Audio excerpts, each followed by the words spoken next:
Hello friends, welcome to my YouTube channel. आज हम 28 दिसंबर 2022 से 12 जनवरी 2023 को जो सीटेट की ऑनलाइन परीक्षा हुई थी उसके हिंदी पेडागॉजी के क्वेश्चन पेपर को डिस्कस करेंगे। वीडियो पसंद आए तो लाइक करके चैनल को सब्सक्राइब कर लें, जिससे आने वाले वीडियोज़ की नोटिफिकेशन आपको मिल सके। और इससे पहले हमने 2011 से 2021 में जो सीटेट की ऑफलाइन परीक्षा हुई थी उसके क्वेश्चन पेपर को भी डिस्कस किया है। अगर आपने वो वीडियो नहीं देखा है तो डिस्क्रिप्शन में लिंक है, आप वहां से देख सकते हैं।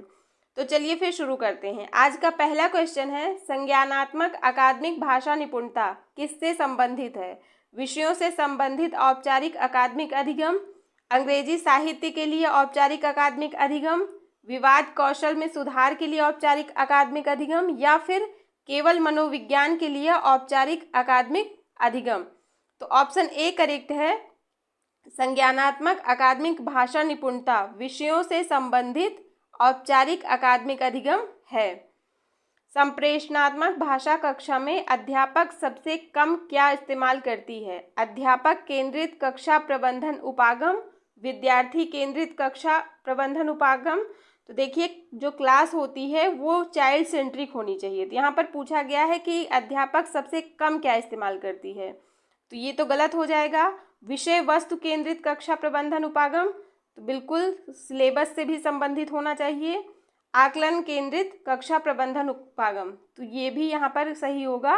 तो ऑप्शन ए करेक्ट हो जाएगा। संप्रेषणात्मक भाषा कक्षा में अध्यापक केंद्रित कक्षा प्रबंधन उपागम का सबसे कम इस्तेमाल किया जाना चाहिए, क्योंकि जो क्लास है वो कभी भी टीचर सेंट्रिक नहीं होती।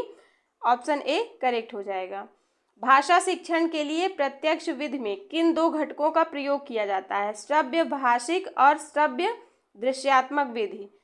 तो ऑप्शन ए ही करेक्ट हो जाएगा। यहाँ पे भाषा शिक्षण के लिए प्रत्यक्ष विधि में श्रव्य भाषिक और श्रव्य दृश्यात्मक विधि का प्रयोग किया जाता है।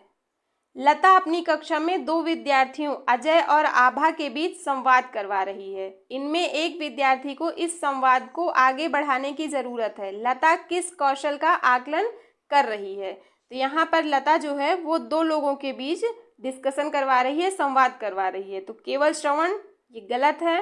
श्रवण एवं वाचन, श्रवण एवं पठन, तो यहाँ पर पठन नहीं हो रहा है, ये भी गलत है। केवल वाचन, ये भी गलत है। ऑप्शन बी करेक्ट हो जाएगा।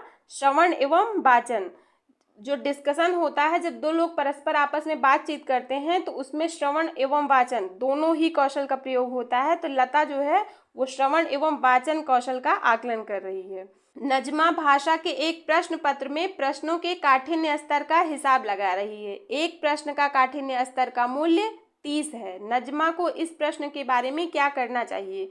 यहाँ पर बोला गया है कि काठिन्य स्तर मतलब कि कठिनाई का स्तर जो है वो उसका मूल्य 30 है। और हमेशा ये आपको ध्यान में रखना है कि जो कठिनाई का स्तर है वो हमेशा सामान्य होना चाहिए। तो इस प्रश्न को परीक्षा प्रश्न पत्र में रखना चाहिए, इस प्रश्न को परीक्षा प्रश्न पत्र से हटा देना चाहिए। यह प्रश्न परीक्षा प्रश्न पत्र के लिए मध्यम रूप से कठिन होगा, तो ये मध्यम रूप से कठिन नहीं है। यह प्रश्न परीक्षा प्रश्न पत्र के लिए एक अच्छा प्रश्न है। तो ऑप्शन बी करेक्ट हो जाएगा। इस प्रश्न पत्र को परीक्षा प्रश्न पत्र से हटा देना चाहिए, क्योंकि इस प्रश्न के कठिनाई का स्तर अत्यधिक है और होना क्या चाहिए? सामान्य। मौन अवधि में शिक्षार्थी क्या करते हैं? भाषा के साथ कार्य करते हैं, भाषा नहीं सीखते हैं, चेहरे की भाव भंगिमाएं सीखते हैं, या फिर भाषा के प्रति समझ नहीं बना पाते हैं। तो मौन अवधि में शिक्षार्थी जो है वो भाषा के साथ कार्य करते हैं। ऑप्शन ए करेक्ट है।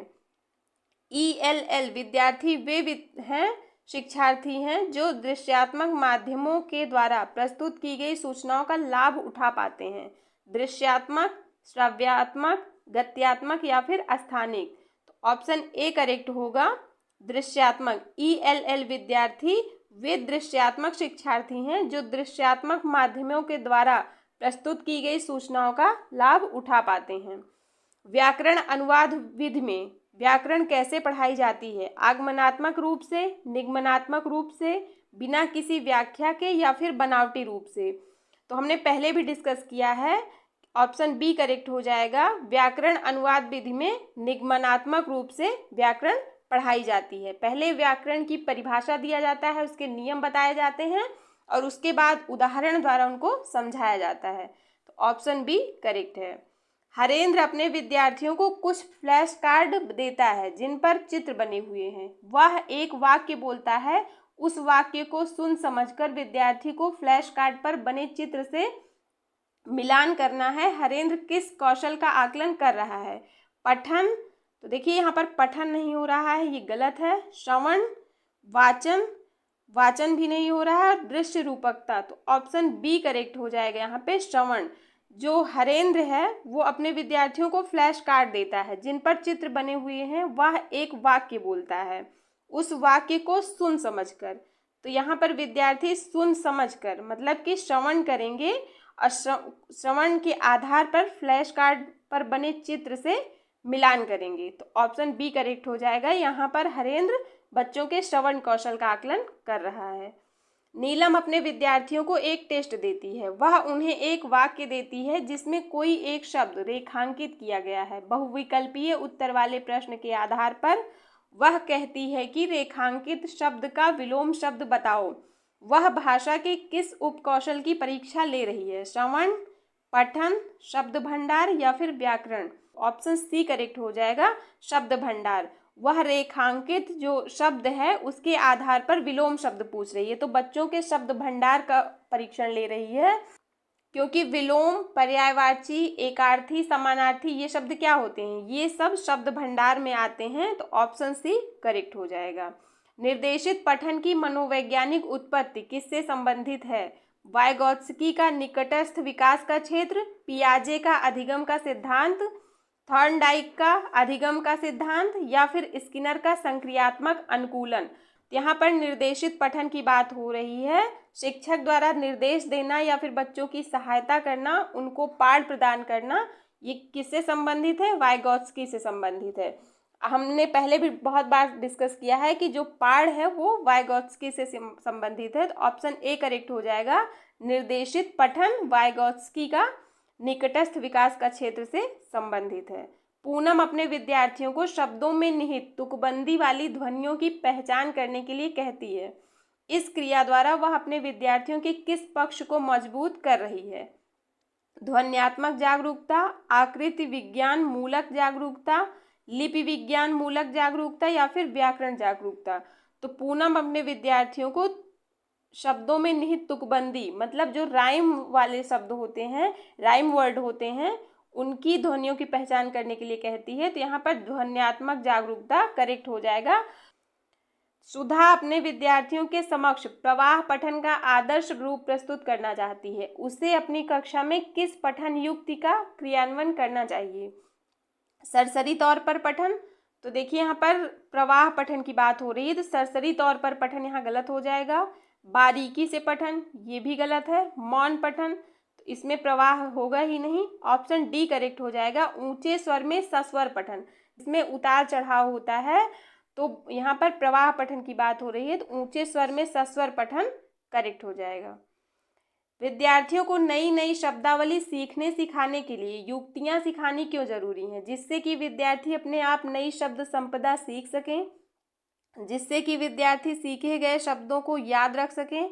तो रटाना नहीं है बच्चों को, ये गलत है। जिससे कि विद्यार्थी नई भाषा अर्जित कर सकें, ये भी गलत है। जिससे कि विद्यार्थी अच्छे अधिगमकर्ता बन सके, तो यहाँ पर बेस्ट ऑप्शन हो जाएगा नई नई शब्दावली सीखने सिखाने के लिए कहा जा रहा है, तो जिससे कि विद्यार्थी अपने आप नई शब्द संपदा सीख सकें। आपकी नियुक्ति माध्यमिक स्तर पर भाषा अध्यापक के रूप में होती है। कक्षा में आपकी क्या भूमिका रहेगी? आप यह निर्णय लेना चाहेंगे कि क्या और कैसे पढ़ाना है। बिल्कुल करेक्ट है। आप सीखने के लिए स्थितियों का सृजन करना चाहेंगे और विद्यार्थियों को सीखने के अवसर देंगे, ये भी सही है। शिक्षार्थियों के सामने विषय सामग्री प्रस्तुत करना चाहेंगे, एक संसाधक के रूप में कार्य करना चाहेंगे और आवश्यकता अनुसार संकेत या मदद करेंगे। तो हमेशा कहा गया है कि एक जो शिक्षक होता है वो फैसिलिटेटर के रूप में, संसाधक के रूप में कार्य करता है और आवश्यकता अनुसार संकेत या मदद करना चाहिए बच्चों को। तो ऑप्शन डी भी करेक्ट है। ऑप्शन सी यहाँ पर गलत हो जाएगा कि शिक्षार्थियों के सामने सिर्फ विषय सामग्री प्रस्तुत कर देना इतना ही काफ़ी नहीं है। तो यहाँ ए, बी और डी तीनों करेक्ट हैं, तो सही उत्तर होगा ऑप्शन 4। अब हम 29 दिसंबर 2022 के क्वेश्चन पेपर को डिस्कस करेंगे। इसका पहला क्वेश्चन है, सुधा कक्षा 2 में अंग्रेजी पढ़ा रही है, वह आदेश और निर्देश दे रही है जिससे कि विद्यार्थी आदेशानुसार निष्पादन कर सकें। वह भाषा अधिगम के किस उपागम का अनुसरण कर रही है? परामर्श कोर्स, समग्र भौतिक प्रक्रिया, संप्रेषणात्मक उपागम या फिर मानवीय उपागम? तो ऑप्शन बी करेक्ट हो जाएगा, समग्र भौतिक प्रक्रिया। रितु चाहती है कि उसके विद्यार्थी शब्दों को सही तरह से लिख सकें। शब्द रचना के किन तत्वों को समझने की जरूरत है? तो यहाँ पर बात हो रही है शब्दों को सही तरह से लिखने की, तो वर्तनी और पठन। तो ये पठन यहाँ पर गलत हो जाएगा, ऑप्शन ए गलत है। संयुक्तिकरण और रूपांतरण, लेखन और श्रवण, तो लिखने की बात हो रही है, श्रवण भी गलत है। समानार्थी और विपरीतार्थी, तो सिर्फ समानार्थी और विपरीतार्थी शब्द सीख लेना इतना ही काफ़ी नहीं होता, ऑप्शन बी करेक्ट हो जाएगा यहाँ पे, संयुक्तिकरण और रूपांतरण। अनिका अपने शिक्षार्थियों की हमेशा यह मदद करती है कि वे अंग्रेजी की कक्षा में सीखे गए शब्दों को अन्य विषयों के साथ जोड़ना व प्रयोग करना सीखें। इससे उसके विद्यार्थियों को किस बात में मदद मिलेगी? अंग्रेजी भाषा के महत्व को पुनर्बलन, अंग्रेजी में सीखे गए तथ्यों को अन्य विषयों से संबद्ध कर पाना, अंग्रेजी भाषा के प्रति बने भय को दूर करना या फिर अंग्रेजी की शब्द संपदा याद करना? यहाँ पर बेस्ट ऑप्शन है ऑप्शन बी, अंग्रेजी में सीखे गए तथ्यों को अन्य विषयों से संबद्ध कर पाना। जब वे अंग्रेजी की कक्षा में सीखे गए शब्दों को अन्य विषयों के साथ जोड़ना व प्रयोग करना सीख जाएंगे तो इससे विद्यार्थियों को अंग्रेजी में सीखे गए तथ्यों को अन्य विषयों से संबद्ध कर पाने में मदद मिलेगी। ऑप्शन बी करेक्ट है। रवि अपने विद्यार्थियों को ड्रामा सिखा रहा है। ड्रामे का प्रयोग करके रवि अपने विद्यार्थियों को किस तरह से मदद कर रहा है? संवाद लेखन दक्षता विकसित करना, नाटक पढ़ने की दक्षता विकसित करना, संप्रेषणात्मक दक्षता विकसित करना या फिर अभिनय के गुण को विकसित करना? तो रवि अपने विद्यार्थियों को ड्रामा सिखा रहा है। ड्रामा का प्रयोग करके रवि अपने विद्यार्थियों को संप्रेषणात्मक दक्षता विकसित करने में मदद कर रहा है, ऑप्शन सी करेक्ट है। सुजाता अपने विद्यार्थियों को वाक्य संरचना सिखा रही है। वह ड्रिल की विकल्प सूची का प्रयोग कर रही है। वह भाषा शिक्षण के किस उपागम का प्रयोग कर रही है?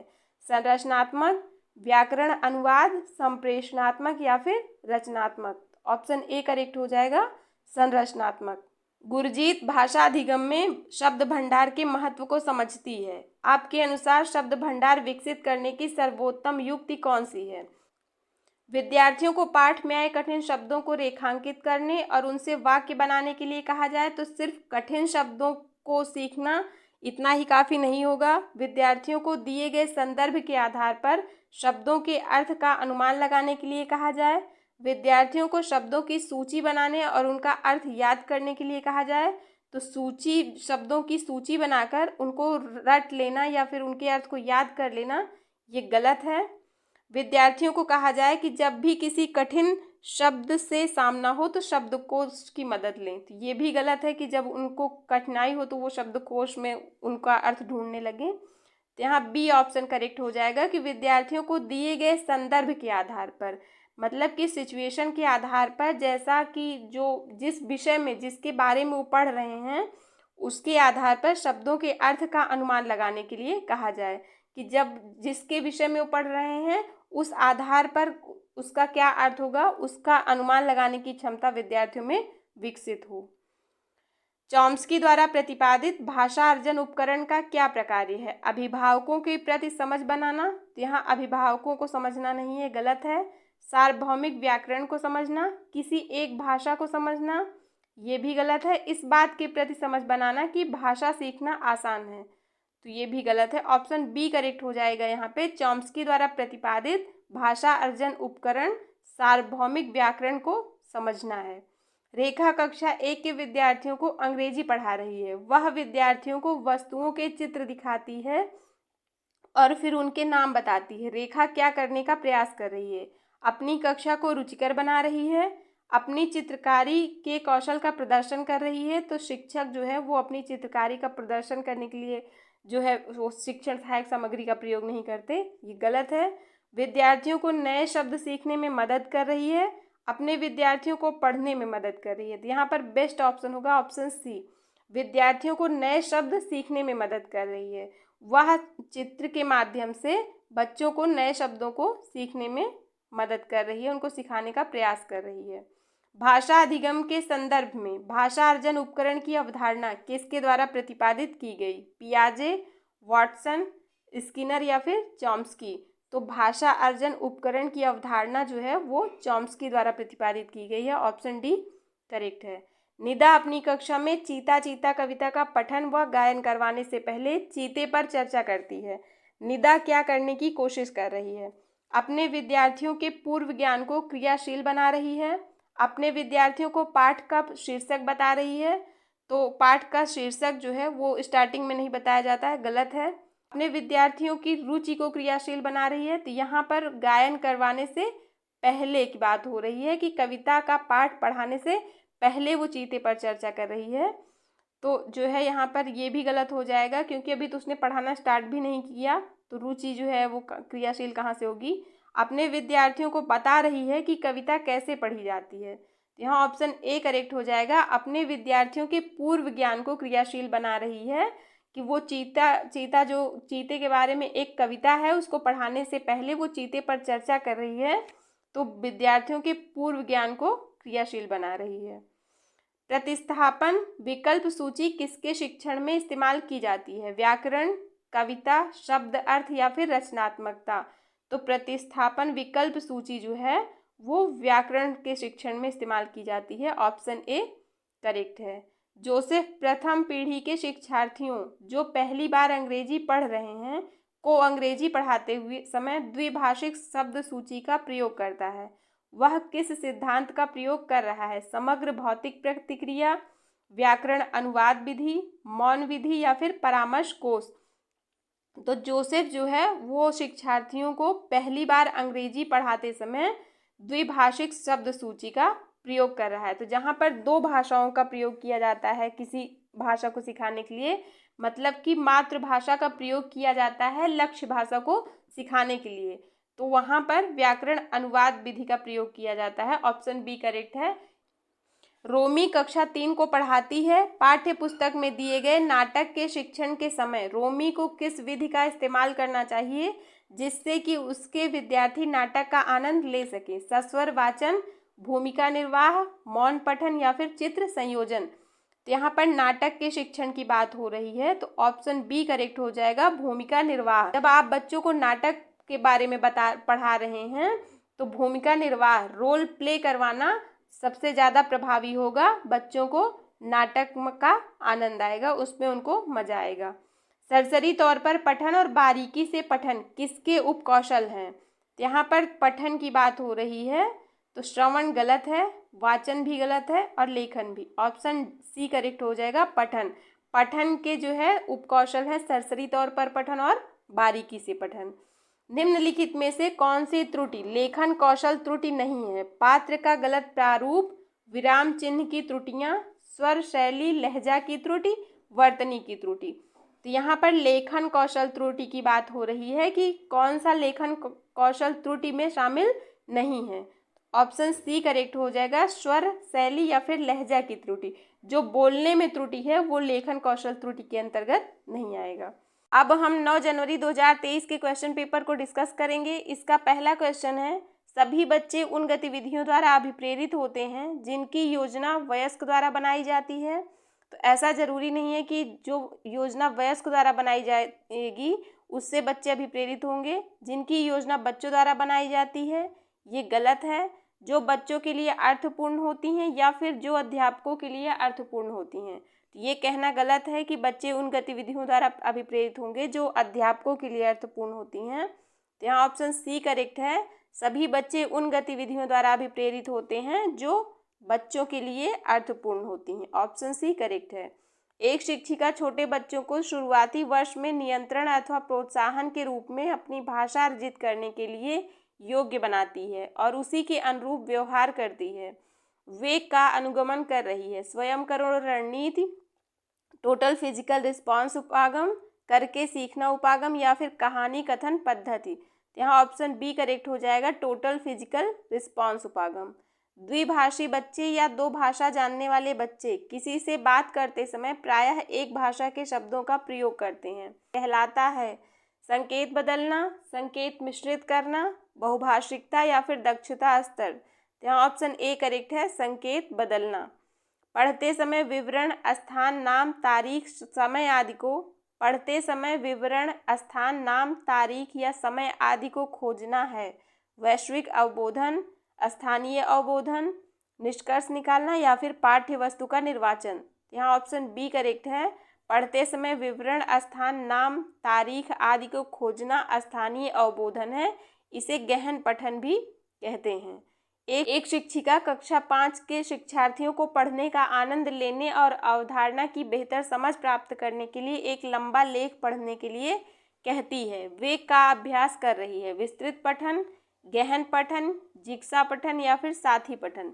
यहाँ लंबे लेख की बात हो रही है, तो ऑप्शन ए करेक्ट हो जाएगा, विस्तृत पठन। एक शिक्षक छोटे बच्चों को नए शब्द सिखाने के लिए वास्तविक वस्तुओं का उपयोग करती है, क्योंकि यह शब्दों की सही वर्तनी के शिक्षण में मदद करता है। यह शब्द भंडार का शिक्षण केवल वास्तविक वस्तुओं से ही कर सकते हैं। छोटे बच्चे अमूर्त चिंतन के योग्य नहीं होते। यह शिक्षार्थियों को शब्द और वस्तुओं के बीच संबंध जोड़ने में मदद करता है जो वे अपने वास्तविक जीवन में देखते हैं। तो ये करेक्ट हो जाएगा कि जो बच्चे अपने वास्तविक जीवन में देखते हैं, जब हम उन चीज़ों का उपयोग करेंगे शिक्षण में, तो बच्चे शब्द और वस्तुओं के बीच संबंध को जोड़कर उसको आसानी से सीख पाएंगे। जब एक शिक्षार्थी को नई भाषा सिखाते हैं लेकिन वह उसे बोलता नहीं है, इस अवधि को कहते हैं वाक उदीयमान, मूक, प्रारंभिक उत्पादन या फिर उदीयमान। तो ऑप्शन बी करेक्ट है, जब एक शिक्षार्थी को नई भाषा सिखाते हैं लेकिन वह उसे बोलता नहीं है, इस अवधि को मूक अवधि कहते हैं। एक प्रभावी भाषा शिक्षक बच्चों को पाठ्य पुस्तक में दिए गए सभी प्रश्नों के उत्तर याद करवाएगा। ये गलत है कि प्रभावी भाषा शिक्षक बच्चों को कभी भी प्रश्नों के उत्तर याद नहीं करवाएगा, क्योंकि बच्चों को रटने पर बल नहीं देना है। पाठ्य वस्तु के साथ अन्य संसाधनों का प्रयोग करेगा। केवल पाठ्य पुस्तक में दिए गए प्रश्नों का उपयोग करते हुए प्रश्न पत्र का निर्माण करेगा। तो ये भी गलत है कि सिर्फ पाठ्य पुस्तक में दिए गए प्रश्नों का उपयोग करते हुए प्रश्न पत्र का निर्माण करना पूरी तरह से प्रस्तावित पुस्तक पर निर्भर करेगा। तो सिर्फ पुस्तक पर ही निर्भर नहीं रहना है, ये भी गलत है। ऑप्शन बी करेक्ट हो जाएगा कि पाठ्य वस्तु के साथ अन्य संसाधनों का भी प्रयोग करेगा। एक शिक्षक शिक्षार्थियों के भाषा कार्यों को एक फोल्डर में रखते हैं और बाद में उसे शिक्षार्थी की भाषा उपलब्धि के आकलन के लिए इस्तेमाल करते हैं। आकलन की यह रणनीति क्या कहलाती है? निदानात्मक परीक्षण। ये निदानात्मक परीक्षण नहीं होगा, क्योंकि निदानात्मक परीक्षण में बच्चों की कमजोरियों को, उनके सीखने में क्या बाधा आ रही है, उसको जो है डायग्नोस किया जाता है, उसका पता लगाया जाता है। उपाख्यानात्मक अभिलेख भी नहीं होगा।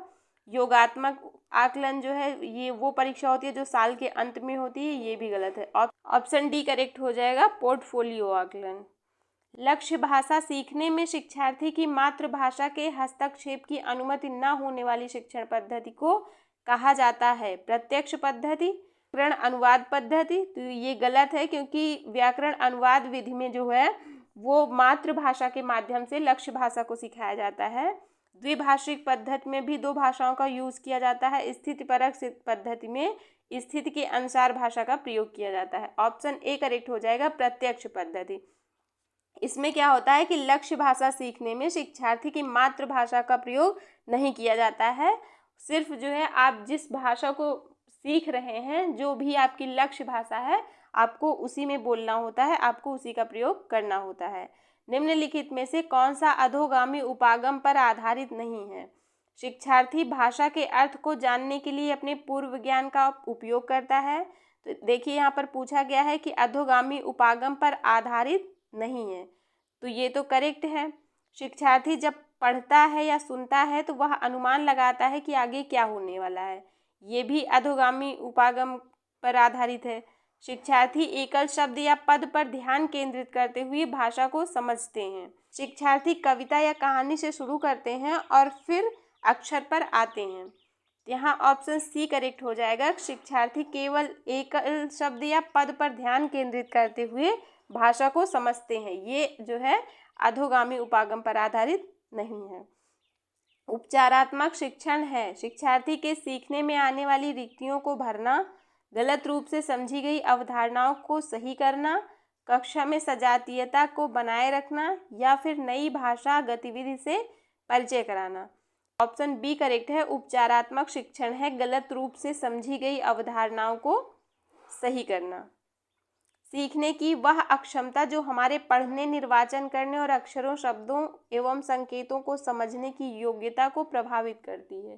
तो यहाँ पर पठन अक्षमता की बात हो रही है जिसमें बच्चों को पढ़ने में कठिनाई होती है। तो ऑप्शन ए करेक्ट हो जाएगा, डिसलेक्सिया। निम्नलिखित में से कौन सी भाषा की कक्षा में प्रिंट समृद्ध परिवेश में आता है?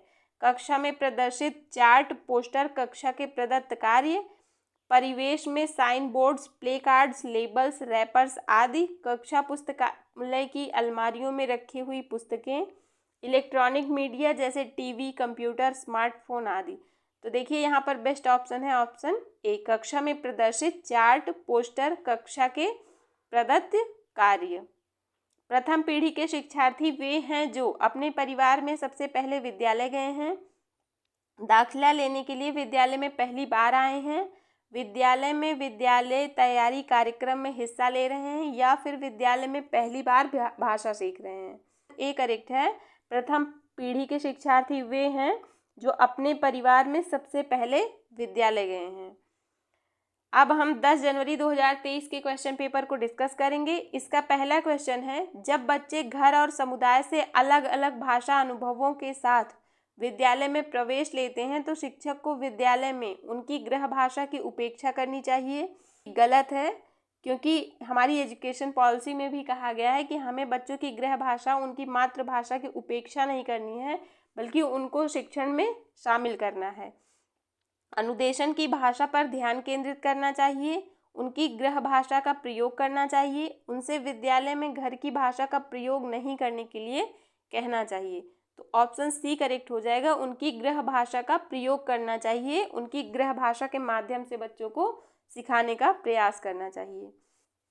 बच्चों को प्रभावी संप्रेषणकर्ता बनाने के लिए एक शिक्षक को निम्नलिखित में से किसका अभ्यास उनके साथ नहीं करना चाहिए? भाषा के साथ खेलना, भाषा का उत्पादन, ज्ञान का निर्माण एवं उसे साझा करना, बेहतर प्रदर्शन हेतु भूमिका निर्वाह के लिए संवादों को याद करना। यहाँ पर याद करने की बात हो रही है, रटने की बात हो रही है। ऑप्शन डी करेक्ट हो जाएगा। यहाँ पर पूछा गया है कि किसका अभ्यास बच्चों के साथ नहीं करना चाहिए, तो ऑप्शन डी करेक्ट है। निम्नलिखित में से कौन सा कथन सही है? अंग्रेजी कक्षा में आने वाले बच्चे साफ स्लेट की तरह होते हैं। तो देखिए ये गलत है कि बच्चे कोरी स्लेट होते हैं। कक्षा 1 में बच्चे अंग्रेजी बिल्कुल भी नहीं जानते, तो हम ये भी नहीं कह सकते कि कक्षा 1 में बच्चे बिल्कुल अंग्रेजी नहीं जानते। बच्चे अपने अनुभवों की पूंजी के साथ विद्यालय आते हैं। शिक्षार्थियों का अनुभव उनके सीखने में सहयोग नहीं करता, तो सहयोग करता है, ये भी गलत है। ऑप्शन सी करेक्ट हो जाएगा। यहाँ पे बच्चे अपने अनुभवों की पूंजी के साथ विद्यालय आते हैं, उनके अनुभव उनके साथ होते हैं। प्रत्येक बच्चा वाक्य विन्यास संबंधी नियमों के साथ लैस होता है, जिसे सार्वभौमिक व्याकरण कहते हैं। यह से संबंधित है। भाषा अर्जन क्षमता, भाषा अर्जित क्षमता, सीखना अर्जन प्रेरणा या फिर भाषा अर्जन प्रेरणा। तो यहाँ ऑप्शन ए करेक्ट हो जाएगा, भाषा अर्जन क्षमता। सार्वभौमिक व्याकरण और भाषा अर्जन क्षमता, ये चॉम्स्की ने कहा था कि बच्चों में भाषा अर्जन क्षमता जन्मजात होती है और सार्वभौमिक व्याकरण भी चॉम्स्की से ही संबंधित है। नए शब्द पढ़ने के लिए अक्षरों को उनकी ध्वनि से संयोजित करना कहलाता है शब्द संरचना, ज्ञान, स्वनिमिक जागरूकता, पठन, अवबोधन। तो ऑप्शन सी करेक्ट हो जाएगा। नए शब्द पढ़ने के लिए अक्षरों को उनकी ध्वनि से संयोजित करना स्वनिमिक जागरूकता कहलाता है। ऑप्शन सी करेक्ट है। कौन सा उपागम शिक्षक को कक्ष में अन्य भाषाओं की सराहना करने और अवधारणाओं को समझने हेतु शिक्षार्थियों के लिए एक सेतु उपलब्ध कराता है तथा उनकी घर की भाषा एवं विद्यालय की अनुदेशक की भाषा के बीच एक निकटीय सूत्र का विकास करता है? त्रिभाषा सूत्र, बहुभाषिक उपागम, बहुश्रेणीय उपागम या फिर प्रत्यक्ष उपागम। यहाँ पर पूछा गया है कि शिक्षक को कक्ष में अन्य भाषाओं की सराहना करने और अवधारणाओं को समझने हेतु शिक्षार्थियों के लिए एक सेतु उपलब्ध कराता है तथा उनकी घर की भाषा एवं विद्यालय के अनुदेशक की भाषा के बीच एक निकटीय सूत्र का विकास करता है। तो ऑप्शन बी करेक्ट है, बहुभाषिक उपागम। एक बच्चे द्वारा उसके दोस्तों के साथ प्रयुक्त भाषा उसके शिक्षकों के साथ प्रयुक्त भाषा से भिन्न होती है। इसी तरह से वह अपनी माँ के साथ भोजन आदि के लिए अलग तरीके से बोलता है। भाषा का कौन सा पक्ष अपनी भूमिका निभाता है? परिवेशीय पक्ष, मनोवैज्ञानिक पक्ष, अनौपचारिक पक्ष या फिर सामाजिक पक्ष। तो यहाँ पर ऑप्शन ए करेक्ट है, परिवेशीय पक्ष। हम जो है अपने घर में दूसरी लैंग्वेज का यूज़ करते हैं, हमारे बोलने का तरीका दूसरा होता है, और हम अपने अगर दोस्तों के साथ होते हैं तो वहाँ पर हमारे बोलने का तरीका दूसरा होता है। ये क्या होता है? ये परिवेश का प्रभाव होता है। ऑप्शन ए करेक्ट है। एक शिक्षिका पहले अपने शिक्षार्थियों को काल के नियम स्पष्ट करती है, फिर उसके बाद उन्हें वर्तमान काल, भूतकाल, भविष्य काल पर आधारित वाक्य बनाने के लिए कहती है। वे का अनुगमन कर रही है? निगमन उपागम, आगमन उपागम, स्थिति परक उपागम या फिर संरचनात्मक उपागम। तो हमने पहले भी कई बार डिस्कस किया है, इसको कहते हैं निगमन उपागम। इसमें पहले शिक्षक क्या करता है? परिभाषा और नियम बताता है और उसके बाद उदाहरणों द्वारा बच्चों को समझाया जाता है। भाषा समृद्ध परिवेश एक ऐसे परिवेश की ओर संकेत करता है जो बच्चे को के अवसर उपलब्ध कराता है देखने, ध्यान देने और भाषा का प्रयोग करने, भाषा ह्रास से उबरने, उन वाक्यों का निर्माण करने के जो उसने पहले कभी नहीं सुने, कक्ष से परे जाकर सीखने। ऑप्शन ए करेक्ट है। भाषा समृद्ध परिवेश एक ऐसे परिवेश की ओर संकेत करता है जो बच्चे को देखने, ध्यान देने और भाषा का प्रयोग करने के अवसर उपलब्ध कराता है। निम्नलिखित में से कौन सा कथन सत्य नहीं है? आकलन बच्चे की खूबियों, आवश्यकताओं, रुचियों और प्राथमिकताओं की पहचान करने में मदद करता है। तो ये करेक्ट है कि आकलन के द्वारा हमें बच्चों की खूबियों, आवश्यकताओं और उनकी क्या रुचियां हैं इसका पता लगता है। आकलन बच्चे के निष्पादन की संभावनाओं को बढ़ाता है और मध्यवर्तन के माध्यम से आधारभूत सहयोग प्रदान करता है। तो यहाँ पे ये भी सही है। आकलन शिक्षार्थियों के निष्पादन का कक्षा में परस्पर एक दूसरे के साथ तुलना करने में मदद करता है। तो देखिए ये कथन यहाँ पर सही नहीं है, क्योंकि जो है परस्पर एक दूसरे के साथ तुलना जो है बच्चों में, ये गलत हो जाएगा। बच्चों की कभी भी एक दूसरे के साथ तुलना नहीं करनी चाहिए। इससे क्या होता है कि उनमें हीन भावना का विकास होता है। आकलन सीखने संबंधी रिक्तियों और सीखने संबंधी कठिनाइयों की शुरुआत पहचान करने में मदद करता है। तो ये भी करेक्ट है कि आकलन के द्वारा हमें बच्चों के सीखने में क्या समस्या है, उनको क्या परेशानी हो रही है, इसका पता लगता है।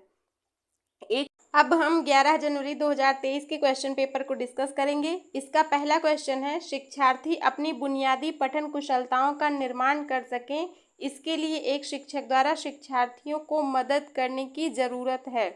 यहाँ पर बुनियादी पठन कुशलताओं की बात हो रही है कि बुनियादी पठन कुशलताओं के निर्माण के लिए शिक्षक द्वारा शिक्षार्थियों की किस प्रकार मदद की जानी चाहिए?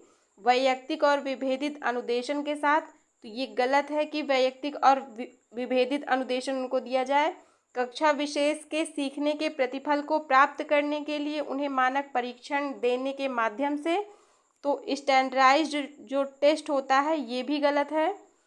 वैविध्यपूर्ण तकनीकी का प्रयोग करते हुए पठन से पूर्व नवीन एवं चुनौतीपूर्ण शब्दावली के साथ। तो बुनियादी पठन की बात हो रही है, यहाँ पर नवीन एवं चुनौतीपूर्ण शब्दावली जो है वो बच्चों के लिए और ज़्यादा प्रॉब्लम क्रिएट करेगी। तो ऑप्शन सी करेक्ट हो जाएगा, वैविध्यपूर्ण तकनीकी का प्रयोग करते हुए।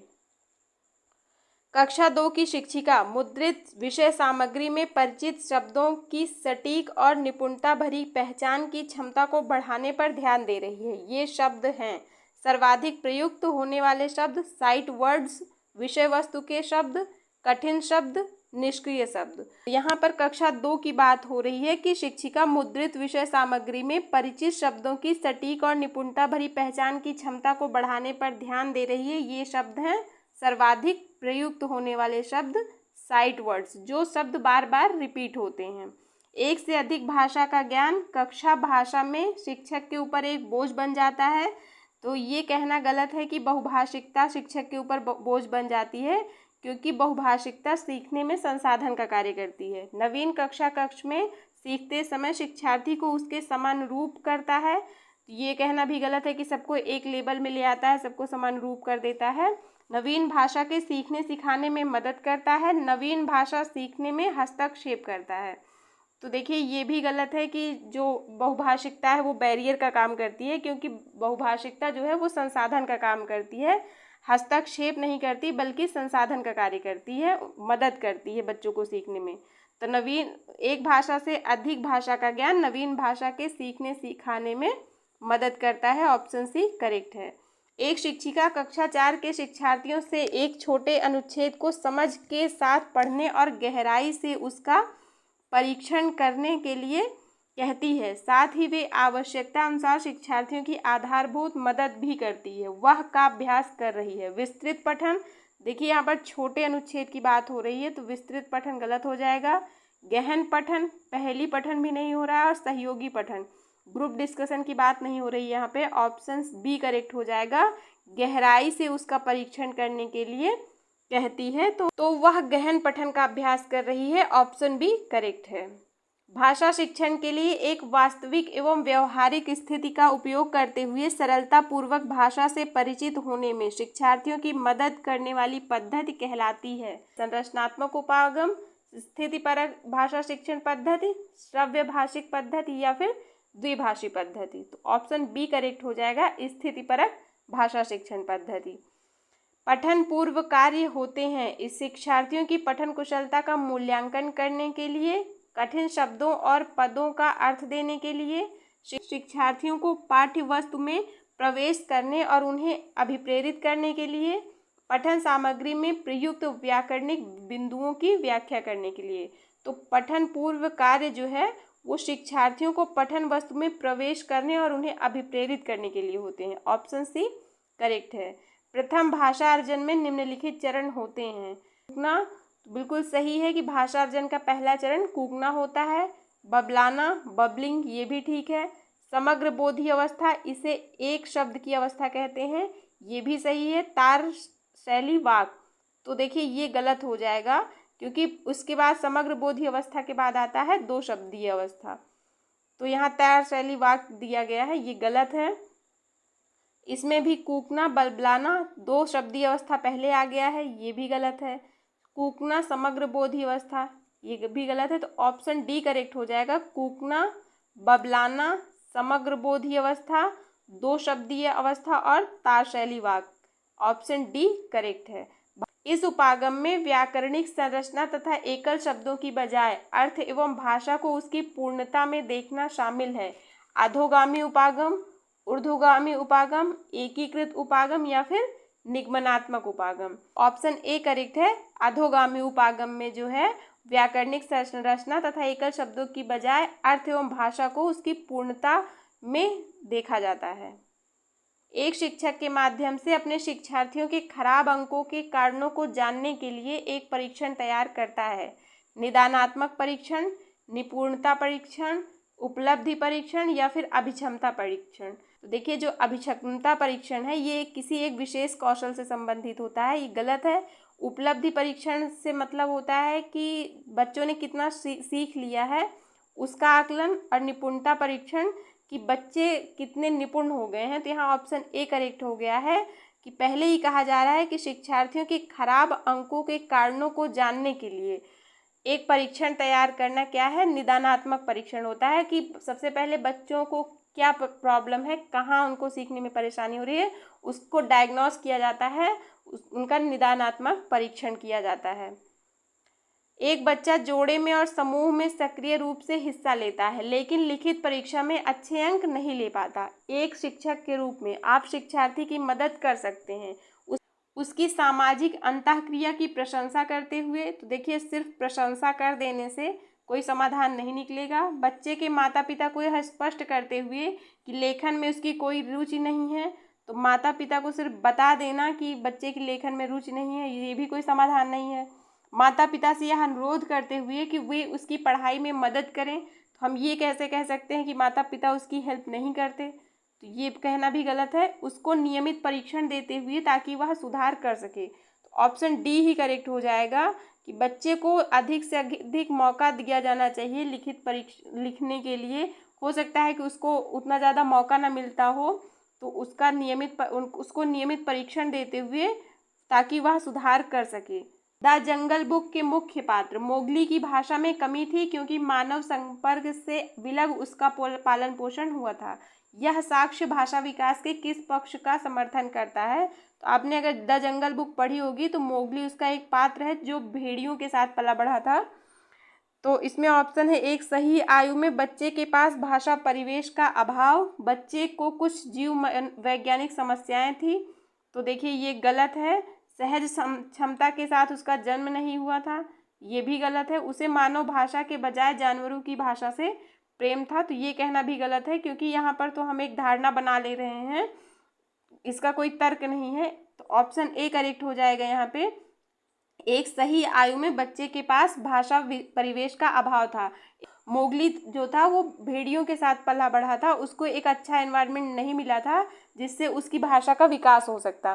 क्योंकि अगर आप एक बच्चे को एक कमरे में बंद कर दें और उसको ऐसा माहौल ना मिले जहाँ पर लोग आपस में बात करते हों, तो वो कोई भाषा नहीं सीख सकता। तो ऑप्शन ए करेक्ट है।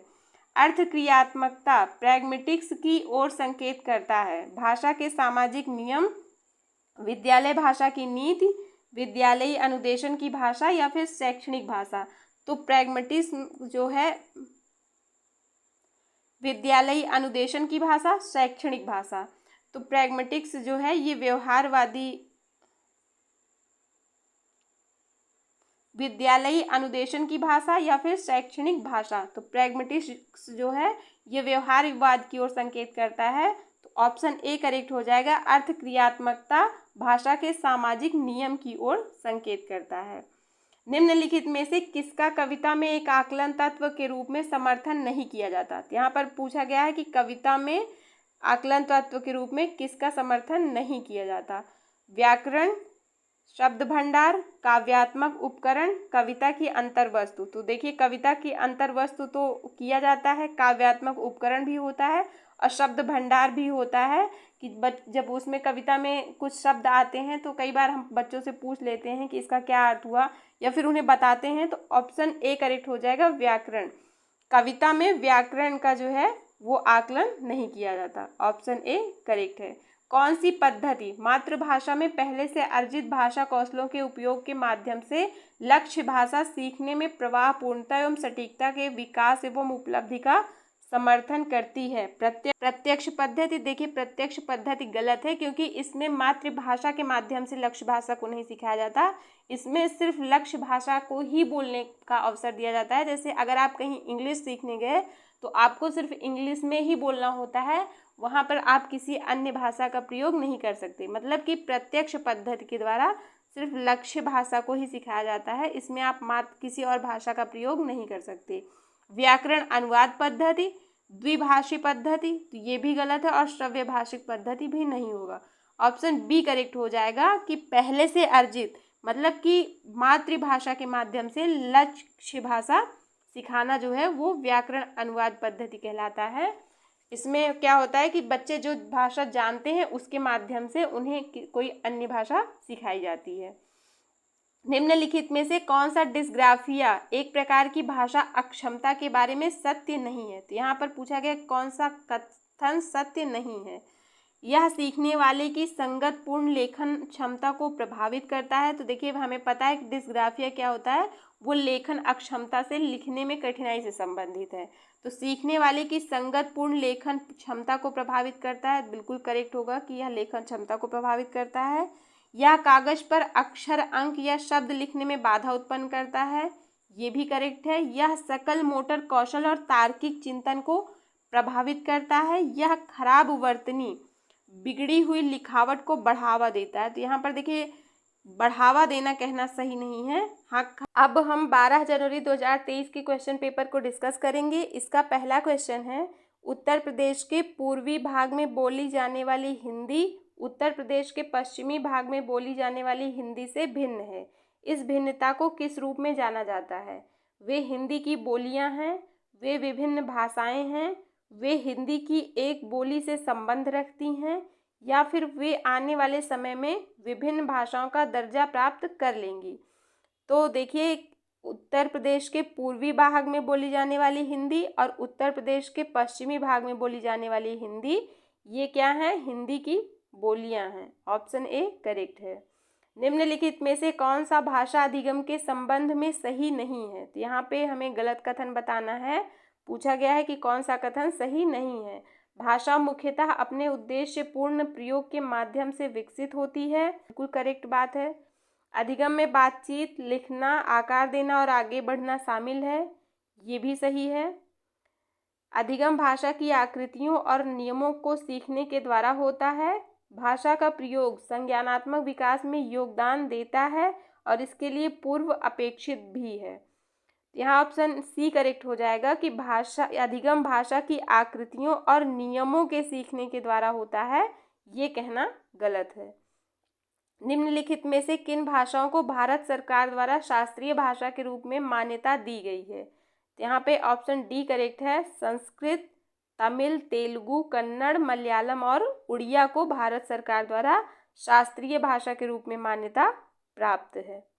शिक्षा में मातृभाषा आधारित बहुभाषिकता का क्या अर्थ है? विद्यार्थी अपनी मातृभाषा में विद्यालयी शिक्षा आरंभ करते हैं और जैसे जैसे आगे बढ़ते हैं उसमें और अधिक भाषाएं जोड़ते जाते हैं। शिक्षार्थी अपने सभी विषय अपनी मातृभाषा में पढ़ते हैं और आगे जाकर अंग्रेजी माध्यम में पढ़ते हैं। शिक्षार्थी मातृभाषा एक भाषा के रूप में सीखते हैं और विद्यालय में जैसे जैसे आगे बढ़ते हैं अंग्रेजी माध्यम में अध्ययन करते हैं। शिक्षार्थी कक्षा 1 से अंग्रेजी सीखते हैं और विद्यालय के माध्यमिक स्तर से भारतीय भाषा माध्यम से अंग्रेजी माध्यम अपनाते हैं। यहाँ ऑप्शन ए करेक्ट हो जाएगा। शिक्षार्थी अपनी मातृभाषा में विद्यालयी शिक्षा आरंभ करते हैं और जैसे जैसे आगे बढ़ते हैं उसमें और अधिक भाषाएं जोड़ते जाते हैं, वो दूसरी भाषाएं भी सीख लेते हैं। ऑप्शन सी करेक्ट है। कक्षा में शिक्षार्थियों की भाषा का प्रयोग जो है वो विद्यालयी शिक्षा में बहुभाषावाद के रूप में एक संसाधन है। जब कोई बालिका नई भाषा सीखती है वह उस भाषा को बोलने व उसके प्रयोग के लिए कुछ समय लेती है। इस अवधि को किस रूप में जाना जाता है? अवलोकन अवधि, मौन अवधि, चुनौतीपूर्ण अवधि या फिर बबलाना अवधि। तो जब कोई बालिका नई भाषा सीखती है और वह उस भाषा को प्रयोग करते समय कुछ समय लेती है तो इस अवधि को मौन अवधि कहते हैं। इस अवधि में वो चिंतन करती है, उसके बारे में सोचती है। एक अध्यापिका रग और रभ से अंत होने वाले शब्दों जैसे कि विसर्ग और विदर्भ आदि का उच्चारण करवाती है। शब्दों के इन जोड़ों को किस रूप में जाना जाता है? तुलनात्मक जोड़े, तो ये गलत है क्योंकि यहाँ पर तुलना नहीं हो रही है। विपरीतात्मक जोड़े, ये भी गलत है क्योंकि ये दोनों एक दूसरे के विपरीतात्मक नहीं है। तुलनीय जोड़े या फिर विषम जोड़े, तो ऑप्शन डी करेक्ट है। ये दोनों क्या हैं? विषम जोड़े हैं। गौरव गीजू भाई बधेका की छोटी छोटी कहानियां पसंद करता है और जब भी उसे समय मिलता है वह इन कहानियों को पढ़ता है। इस प्रकार के पठन को क्या कहा जाता है? सरसरी तौर पर पठन। तो देखिए, कहानियों को सरसरी तौर पर नहीं, बारीकी से पढ़ना, विस्तार से पढ़ना या फिर तीव्रता से पढ़ना। तो ऑप्शन सी करेक्ट हो जाएगा। जो कहानियां होती हैं इनको विस्तृत रूप में पढ़ा जाता है, इनका विस्तृत पठन होता है। ऑप्शन सी करेक्ट है। निम्नलिखित में से कौन सा अंतःक्रियात्मक परिकल्पना का समर्थन नहीं करता है? यहाँ पर पूछा गया है कि कौन सा अंतःक्रियात्मक परिकल्पना का समर्थन नहीं करता है। तो ऑप्शन ए है चयनित विषयों पर समूह परियोजना कार्य, तो ये तो करेगा। शिक्षार्थियों को विनिमय के अवसर प्रदान करना, ये भी जो है समर्थन करता है। समूह कार्य, जोड़ों में कार्य और समूची कक्षा में एक साथ कार्य, तो ये भी जो है अंतःक्रियात्मक परिकल्पना का समर्थन करता है। तो यहाँ पर ऑप्शन डी करेक्ट हो जाएगा। अध्यापक द्वारा व्याख्यान और श्रुत लेख कार्य जो है ये अंतःक्रियात्मक परिकल्पना का समर्थन नहीं करता है। निम्नलिखित में से कौन सा शिक्षार्थियों में पठन विकसित करने का उद्देश्य नहीं है? तो यहाँ पर पूछा गया है कि क्या शिक्षार्थियों में पठन कौशल विकसित करने का उद्देश्य नहीं है? पाठ्य सामग्री को पढ़ते हुए उसमें से निष्कर्ष ढूंढना। तो जब बच्चे पढ़ेंगे और उसमें से निष्कर्ष ढूंढेंगे तो इससे उनमें पठन कौशल का विकास होगा। तो ये यहाँ पर गलत है। पाठ्य सामग्री को अपने पूर्व अनुभवों से जोड़ना। तो जब बच्चे पाठ्य सामग्री को अपने पूर्व अनुभवों से जोड़कर पढ़ेंगे तो इससे भी पठन कौशल का विकास होगा। तो यहाँ पे ये भी गलत हो जाएगा। शब्दों और शब्द समूहों के अर्थ समझना, तो ये भी गलत है। ऑप्शन डी करेक्ट हो जाएगा यहाँ पे। अध्यापक द्वारा जोर से बोलकर पढ़ने के बाद उसे दोहराना, इससे जो है शिक्षार्थियों में पठन कौशल का विकास नहीं होगा। तो ये जो है पठन विकसित करने का उद्देश्य नहीं है। ऑप्शन डी करेक्ट है। आस्था कक्षा 6 में एक वाक्य का उदाहरण देकर व्याकरणिक अवधारणा मिश्रित वाक्य की पहचान करवा रही है। वह अपने विद्यार्थियों को बहुत से वाक्य देकर अभ्यास करवा रही है और बाद में सरल वाक्यों से मिश्रित वाक्य बनाने का काम देती है। इस युक्ति को क्या कहा जाता है? शिक्षा शास्त्रीय व्याकरण, अध्ययन संलग्नता विमर्श, गहन अभ्यास द्वारा व्याकरण, या फिर प्रस्तुतिकरण अभ्यास परिणाम। तो यहाँ पर कहा जा रहा है कि आस्था जो है वो कक्षा 6 में एक वाक्य का उदाहरण देकर व्याकरणिक अवधारणा जो मिश्रित वाक्य है उसकी पहचान करवा रही है। वह अपने विद्यार्थियों को बहुत से वाक्य देकर अभ्यास करवा रही है। तो वो क्या करती है कि बहुत से वाक्य बच्चों को देती है उदाहरण के लिए और फिर उसका अभ्यास करवा रही है और बाद में सरल वाक्यों से मिश्रित वाक्य बनाने का काम देती है। इस युक्ति को क्या कहा जाता है? तो देखिए यहाँ पर आस्था सबसे पहले प्रस्तुतिकरण कर रही है। वो क्या कर रही है कि उदाहरण के द्वारा बच्चों को मिश्रित वाक्य की पहचान करवा रही है। उसके बाद क्या हो रहा है कि वो बच्चों को अभ्यास करने के लिए देती है। तो ये जो है ऑप्शन डी करेक्ट हो जाएगा और उसके बाद फिर परिणाम। तो यहाँ पर ऑप्शन डी करेक्ट है। एक अध्यापक को एक पंपलेट मिला जो नगर पालिका द्वारा मानसून के दौरान रक्षात्मक उपाय अपनाने के बारे में था।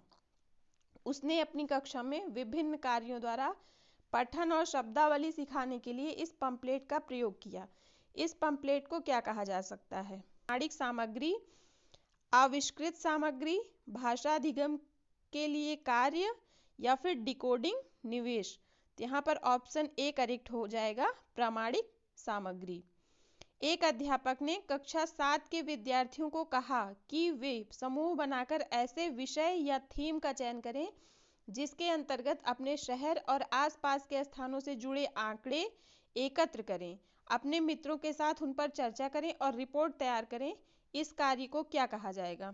गृह कार्य, प्रदत्त कार्य, परियोजना कार्य, या फिर सामाजिक विज्ञान के लिए कार्य। तो इसको क्या कहा जाएगा? परियोजना कार्य, प्रोजेक्ट वर्क कहा जाएगा। ऑप्शन सी करेक्ट है। निम्नलिखित में से किसे पोर्टफोलियो आकलन कहेंगे? शिक्षार्थियों के विभिन्न अधिगम कार्यों का संग्रहीकरण व रिकॉर्ड रखना और उनके समग्र आकलन के लिए इनका उपयोग। तो यहाँ पर ऑप्शन ए ही करेक्ट हो जाएगा। नेक्स्ट है, निम्नलिखित में से कौन सा सांकेतिक भाषा के संदर्भ में सही है?